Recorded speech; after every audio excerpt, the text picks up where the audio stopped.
You're watching News 25. Local coverage you can count on. News 25 is brought to you by J.K. Nelson Law, voted best of Pahrump for 4 years. Give them a call, 775-727-9900. News 25 is also brought to you by Gunny's Air Conditioning and Heating. New, service, and repair. Call Gunny's, 775-727-6800.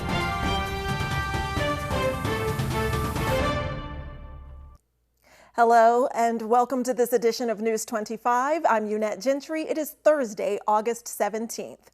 In our top story, Brad Main, the man who tortured and murdered Roy Jaggers in Cathedral Canyon, along with Kevin Dent and Heather Pate back in 2021, is now fully sentenced for all of his charges. Rory Rossell reports, giving us the conclusion of this ongoing story.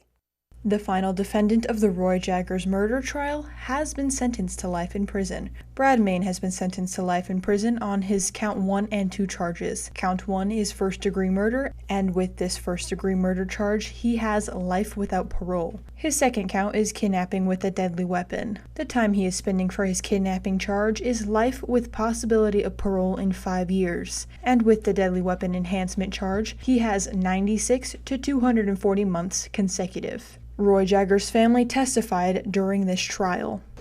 You're vicious, demented, and a terrible person who got his kicks making my son bleed in the worst way humanly possible. And then you decided to pack him back up and take him out to the desert and do him the worst possible thing and humiliate him after all he had been through with you. You deserve nothing but to die in prison and not be able to get out. I hope you get absolutely the max in every single charge that there is for you. I hope they aren't concurrent. But you 3 did Roy's just unbelievable, and it's still sinking in.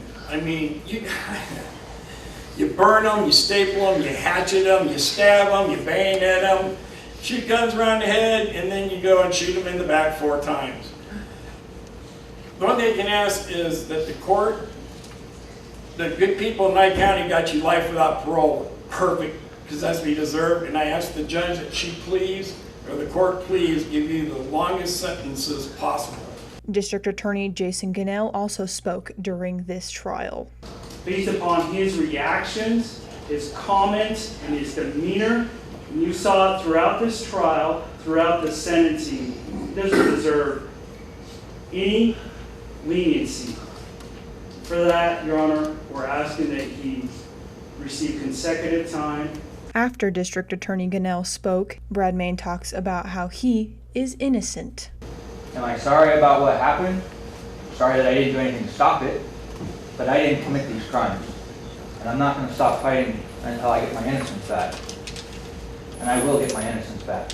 At the end of the trial, the Honorable Judge Kim Walker spoke about his sentencing and his charges. First-degree murder. You've been sentenced to life in prison without the possibility of parole by the jury. With use of a deadly weapon is what we're here for today. I have sentenced you to a mandatory consecutive enhancement of 96 to 240 months. I am not less than 1 or greater than 20 years, so that's the maximum sentence the court can impose by law.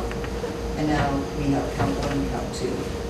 Given the nature of this case, given how hideous it was, the fact that your co-defendants got a different deal doesn't affect me in any way. Again, as I told you before, I don't agree with those deals. I didn't agree. I imposed the maximum sentences allowed by law, and if I could have imposed a much more severe sentence, I would have. I think they both would have without the possibility of parole. But if I would have imposed that sentence, it would have been overturned by the Nevada Supreme Court because that was not the sentence that was available for the charges for which they pled. Turning now to national news, the death toll has unfortunately risen once again to 111 in Maui as those fires still rage on and the aftermath of those fires continues to rampage throughout the community. Citizens are now getting aid for mental health and they are preparing for the ongoing aftermath of this crisis. RJ Camacho has the details. The death toll in Maui has risen to 111 as of August 16th, and several wildfires in Maui have been reported to still be burning. According to Maui Police Chief John Pelletier, the tragedy is expected to intensify, with most of the burn zone still left to search. The investigation into the fire is still currently ongoing, reported to possibly be fueled by a dry summer and strong winds. However, the actual cause of the fire is still left in the air. However, one company in Hawaii, Hawaii Electric, is currently facing criticism for not shutting off power amid the high wind warnings in a dry area under high risk of fire. CEO and president of Hawaiian Electric, Shirley Kimura, stated that many factors go into a decision to cut power, including the impact on people who rely on specialized medical equipment and concerns that a shutoff in the fire area would have knocked out water pumps. As of August 15th, it was reported that the fire in Lahaina, one of the deadliest fires that occurred so far in Maui, is 85% contained. One fire, identified as the Upcountry Fire in Maui, was reported to be 75% contained. Another fire in Pulehu in southern Maui has been reported to be 100% contained. Currently, approximately 1,000 people still remain missing, however, but search efforts are still underway. Meanwhile, public schools have begun the process of reopening, and traffic has been reported to resume on major roads on the island. At least 3 schools in Lahaina miraculously were unscathed by the fire. However, the wind still damaged the schools. Currently, they are in the process of being assessed, and crews are also hard at work, cleaning up the ash and debris at the schools, as well as testing the air and water quality. The students displaced from the fire have been given access to services such as meals and counseling. The education department is also offering counseling services for family members and staff as well as the students. A disaster recovery center was also opened on Maui by the Federal Emergency Management Agency, or FEMA, a vital step forward for residents affected by the fires. Dozens of Red Cross volunteers have also set up shop to help Maui residents, sorting through various donations the group has received. Mental health professionals who specialize in helping patients cope with crisis situations have come to help those traumatized by the fires. One such individual, Ann Landon, stated that just strong winds put her right back to when the fire overtook her apartment complex. She stated that it's a trigger. The wind was so horrible during that fire. Other residents have been reported to be suffering from anxiety, post-traumatic stress, and some are, understandably, still in a state of shock. Experts say the effects of this could be long-lasting. Our thoughts, love, and prayers go out to everyone in Maui, especially those connected to the thousands who are still missing. News 25 will be right back.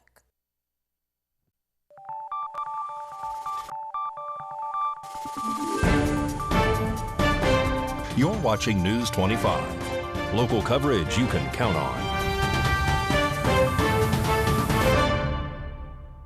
Welcome back to News 25. Well, turning now to local news, a man is arrested for causing a disturbance at Desert View Hospital, reportedly involving verbal abuse and smoking a cigarette in the ER.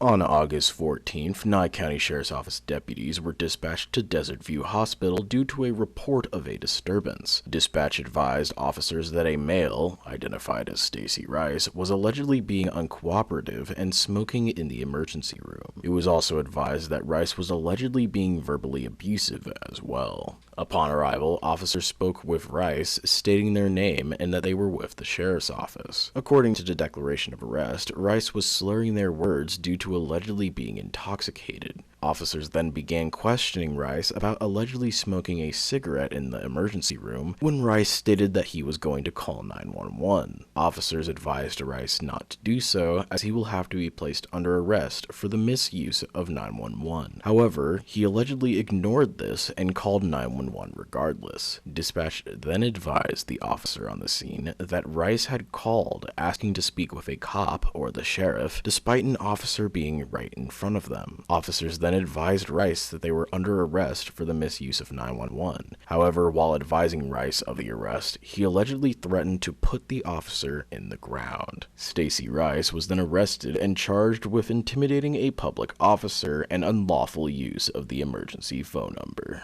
And a Pahrump man lands in jail after police say he attacked an elderly female. On Saturday, August 12th, Nye County Sheriff deputies responded to a report of an assault. Upon the deputies' arrival to the location, they made contact with the reporting party, who told officers a male who lives at the same residence pushed and punched a 75-year-old female. This female stated to officers that after a verbal altercation with the male, who is later identified as Casey Cobb, that Casey allegedly pushed her in the chest, which caused her to step back into a wall. While the female was attempting to walk out of the residence, Casey picked her up in a bear hug and threw her out of the open door, causing the female to fall on her back and hitting the back of her head on the ground. According to the report, while on the ground, Casey punched the female in the back of the head. Deputies checked for injury on the female and observed a 2-quarter-sized red marks on her lower back and tailbone area. The red marks appeared to be fresh and looked like road rashes. Deputies did not observe any injury to the back of the head. Deputies then spoke with Casey, who stated there was no physical altercation between him and the 75-year-old female. When the officers asked Casey to explain exactly what occurred, Casey replied, "Lawyer." Due to the statements between the reporting party and the 75-year-old female and the physical injury, Casey was placed into custody and transported to the Nye County Detention Center. Casey Cobb is being charged with elder abuse because he willfully and maliciously used force and violence upon the 75-year-old female. There's good news on the unemployment front. Nevada's jobless rate declines for the first time in 3 months. The Nevada Department of Employment, Training, and Rehabilitation, or DETR, reported Thursday that the seasonally adjusted unemployment rate for July was 5.3%, which is down from the 5.4% rate that had been reported across April, May, and June. It's also the first time the rate declined since April, when unemployment went from 5.5 to 5.4%. DETR attributed July's slight drop to changes in seasonal staffing patterns of schools during the summer. Nevada's labor force grew by 3,400 in July, the 8th straight month of growth in the state's labor force. Nevada has consistently had the highest unemployment rate in the nation since the beginning of the pandemic 3 years ago, while figures for other states from July are still pending. Only Washington, D.C. had a jobless rate above 5% in June. National Park Service funds will soon be used to restore a 116-year-old structure from the early 1900s. RJ Camacho gives us this information. The National Park Service announced that they will be utilizing $1,600,000 from the Inflation Reduction Act to help preserve historic mining structures in Death Valley National Park. This is a part of the nationwide effort to restore both natural habitats and address the impacts of climate change. The funding for this year will be covering preservation work on historic mills at Skidoo and the Gem Mill. The Skidoo Historic District is on the list of National Register of Historic Places.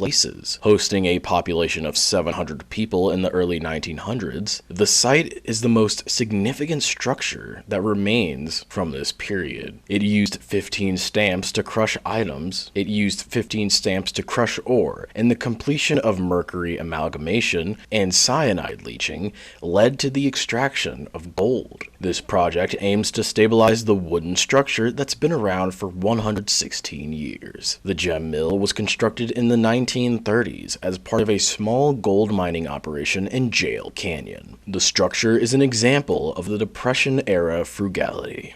Don't grab your remote. We're road tripping with Ruhan after this break.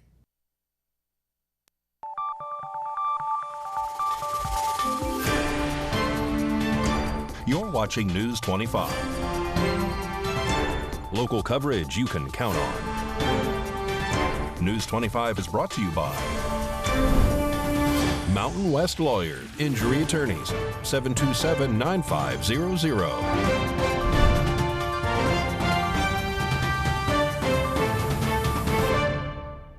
Welcome back. Well, do you want to get away this weekend, but you're not quite sure where to go? Mikey Ruhan has another tip for you on where you could visit.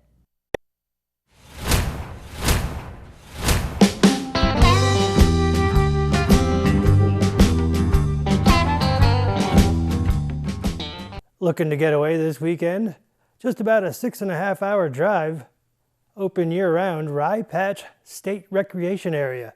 It's situated on a 22-mile-long reservoir that has 72 miles of shoreline, 1,100 acres of water surface. When full, visitors can enjoy camping, picnicking, swimming, water skiing, and fisherman's delight: white bass, catfish, black bass, and walleye. Trails all around throughout the park make it easy to enjoy the waterfowl and the wildlife that abound, including hawks, eagles, owls, great egrets, antelope, deer, and fox. The park also serves as a popular base camp for off-road vehicles, ghost town exploration, and gold prospecting. Rye Patch is located at 2505 Rye Patch Reservoir Road in Lovelock, Nevada, and you can call them at 775-442-0135.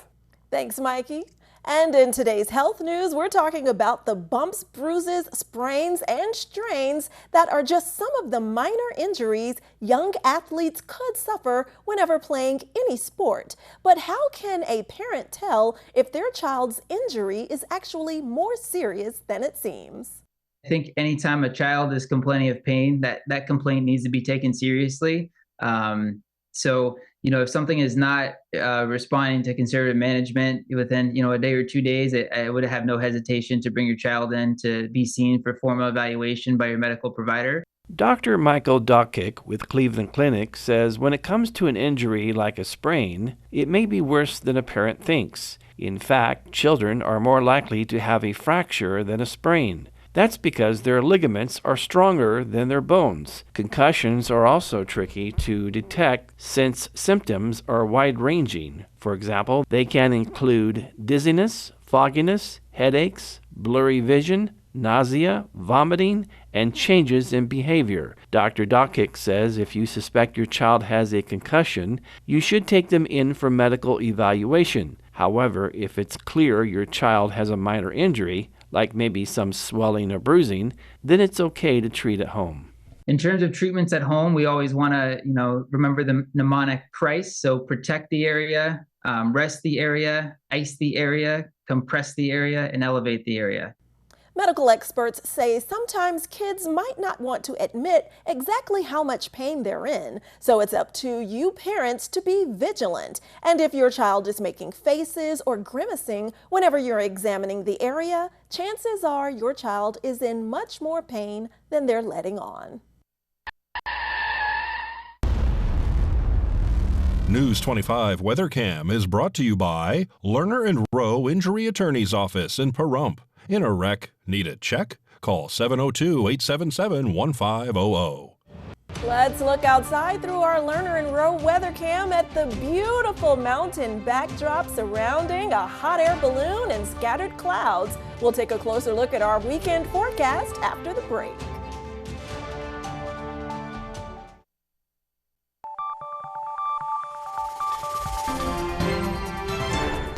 News 25 weather is brought to you by Dairy Council of Nevada. Undeniably delicious, undeniably dairy. Enjoy what's real.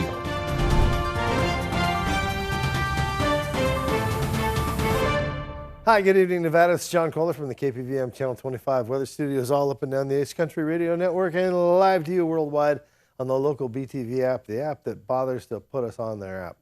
That's nice. Thank you very much, local BTV. Fernley, 90 degrees, 93 out there in Fallon. Carson City cool at 88 degrees. You beat out Tonopah at 89. You beat out Goldfield that hit 90. Congratulations. It'd be a perfect trifecta, that middle part of the state there, if you were so inclined. Beatty hit 100 degrees, 106 at Amargosa. Typical hot weather. You're the hot spot again. Las Vegas chasing at 103 degrees. And that in Death Valley, it's just stupid at 117. But here in the Paradise Pahrump, that's stupid. Let me tell you, 102 degrees. Burn that. It's 104 just a little bit earlier. Winds out of the south-southwest at 12 miles per hour. Get used to seeing some winds. We got some stuff to talk about that's coming up. Sun rose this morning at 6:03. Setting this evening, look for it to go away at 7:31, crashing into the ocean, and a low tonight of 76 degrees as we look at beautiful stars under clear skies tonight. Usually humidity at 19% makes like clouds tomorrow, but no, not clouds tomorrow. But boy, we got some stuff coming. Tropical depression, Hillary. And we've got a special graphic, but look at the stuff coming out of Saturday. Temperatures dipping down to 86 degrees, winds up to 11 miles per hour. Not a big deal on Saturday, Sunday, but 33 mile an hour winds on Monday. Rain coming out of sideways. There's a 63% chance. There's going to be some deluge. There's going to be some traffic interruptions. There's going to be all kinds of crazy stuff. And that's all starting on Sunday, allegedly. It looks like we recover nicely towards the end of the week and end up, with sunshine on our shoulders. But yeah, look at this over here. There's Hillary coming in, and in its wake, wow, look at all this wind coming up and just disrupting all kinds of, the weather flow. Weather ahead this weekend. Don't make plans for going outside. According to all this stuff here, this is going to be, dicey weather and surprises ahead. So kind of batten the hatches, get it together for some rain coming at you. If you've got stuff unsecured in the yard, maybe do that before Monday when the winds kick up to 33 miles per hour. It's going to be scary. All right, back to the desk. Here's Unette. Thanks so much, John. Good to see you. And we'll be sure to strap on and hold in tight after all those winds breeze through at the beginning of next week. All right, that does it for this edition of News 25. I'm Unette Gentry, and from all of us here at KPVM and Ace Country Radio, thanks for tuning in, and we'll see you on the air next newscast. Good night.